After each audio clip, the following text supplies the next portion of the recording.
আমার ছুটির দিনগুলোতে আমি কি করি চলো আজ একটা ছোট্ট ভিডিও বানাই। আমি ভিডিও বানাই এই জন্য, কারণ এই সময় তো আর সব সময় থাকবে না। যখন আমি এই ভিডিওগুলো দেখব আমার তখন সব মনে পড়ে যাবে। এখন আমি একটা হস্টেলে থাকি। চলো শুরু করা যাক। এই যে প্ল্যানটাকে দেখছো, এটা আমি গুড়িয়ে পেয়েছিলাম। আমার হোস্টেলের সিঁড়ির কাছে এই প্ল্যানটা অনেক দিন ধরেই পড়েছিল, প্রায় 4-5 দিন ধরে। কেউ একে গুড়িয়েই নিয়ে যাচ্ছিল না।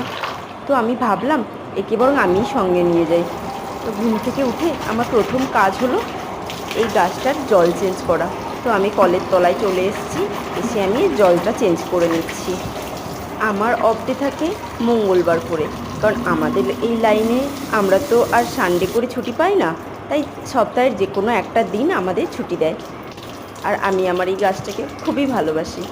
এর এখন নতুন একটা পাতাও বেরোচ্ছে, সেটা আমি পরে দেখাচ্ছি আপনাদের। তবে জানো তো, আমি সবাইকে বলেই রেখেছিলাম যে যদি এই গাছটা কারোর হয়ে থাকে আমার রুমে এসে নিয়ে যেতে পারে, কোনো অসুবিধে নেই। তবে হ্যাঁ, দেওয়ার সময় হয়তো একটু কষ্ট হবে, কিন্তু এটা যার গাছ সে নিয়ে যেতে পারে। আমি যেখানে আগের হস্টেলে ছিলাম সেখানেও আমার একটা এরকম গাছ ছিল, তাই জন্য আমার এই গাছগুলোকে খুব ভালো লাগে। এবার দেখো, এর ওই যে একটা নরম পাতা হয়েছে না, ওইটা হচ্ছে ওর নরম পাতা। মানে এই পাতাটা হয়েছে আর কি আমি নিয়ে আসার পরে। তো এই গাছটার জল চেঞ্জ করার পরে আমি আমার ঘরটাকে সুন্দর করে মুছে নিই। ব্যাস, ঘর মুছে নেওয়ার পরে আমি স্নানের জন্য রেডি হয়ে চলে যাই। স্নান করে এসে একটু পুজো করে নিই। পুজো করার পরে তারপর আমি পড়তে বসে যাই।